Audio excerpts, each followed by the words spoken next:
ನಮಸ್ಕಾರ. ನಿಮಗಾಗಿ ಒಂದೆರಡು ಹನಿಗವನಗಳು. ಮೊದಲನೇ ಹನಿಗವನ ಶೀರ್ಷಿಕೆ ಮದುವೆ. ಮದುವೆ ಅಂದರೆ ಏನು ಏನು? ಮದುವೆ ಅಂದರೆ ಏನು ಏನು? ಹುಲಿಯನ್ನು ಬಂಧಿಸುವ ಬೋನು. ಎರಡನೇ ಹನಿಗವನ ಶೀರ್ಷಿಕೆ ಜಗಳ. ಅಂದು ಗಂಡ ಹೆಂಡಿರ ಜಗಳ ಉಂಡು ಮಲಗುವ ತನಕ. ಅಂದು ಗಂಡ ಹೆಂಡಿರ ಜಗಳ ಉಂಡು ಮಲಗುವ ತನಕ.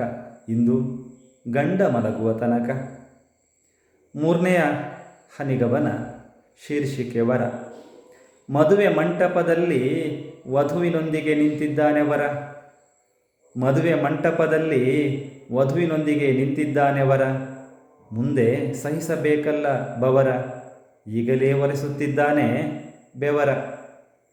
ಹೆಚ್ಚಿನ ಹನಿಗವನಗಳೊಂದಿಗೆ ನಾಳೆ ಭೇಟಿಯಾಗ್ತೇನೆ. ನಮಸ್ಕಾರ.